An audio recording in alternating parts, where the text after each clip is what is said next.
গতকালকে গোমতী জেলার ডিএম তরিৎকান্তি চাকমার সঙ্গে ওনার বাসভবনে দেখা করতে গিয়েছিলেন মহারাজ প্রদ্যুৎ কিশোর দেববর্মা। কিন্তু সেখানে ওনাদের বসার পর্যন্ত একটা সুযোগ দিলেন না এবং ডিউটিরত পুলিশ তাদেরকে বলে দেওয়া হয়েছে যে সাহেব দেখা করবেন। এটা অত্যন্ত একটা গহিত কাজ, কারণ ডিস্ট্রিক্ট অ্যাডমিনিস্ট্রেশন পরিচালনা করে ডিস্ট্রিক্ট ম্যাজিস্ট্রেট অ্যান্ড কালেক্টর।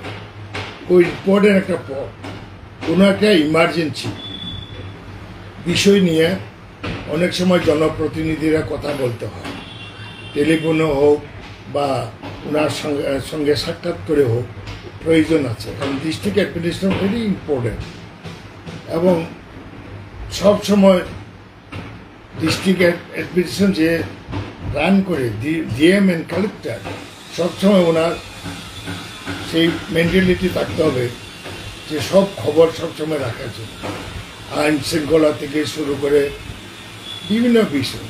কিন্তু কালকে যখন সোশ্যাল মিডিয়াতে দেখলাম একটা মহারাজ প্রদ্যুৎ কিশোর দেববর্মন উনি ওইদিকে সফর করে খুব প্রয়োজনীয় কিছু বিষয় না থাকলে কি রাত্রিবেলা ডিস্ট্রিক্ট ম্যাজিস্ট্রেট কালেক্টরের বাসা কেউ যায় না, কিন্তু কালকে যা ব্যবহার করলো এটা গহিত কাজ।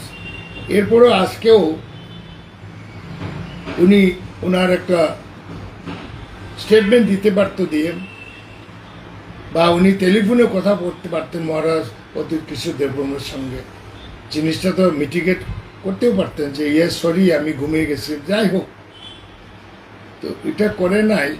সুতরাং এই বিষয়টা অত্যন্ত নিন্দনীয় এবং এই ব্যাপারে মাননীয় মুখ্যমন্ত্রী ইমিডিয়েটলি এটা হস্তক্ষেপ করা প্রয়োজন।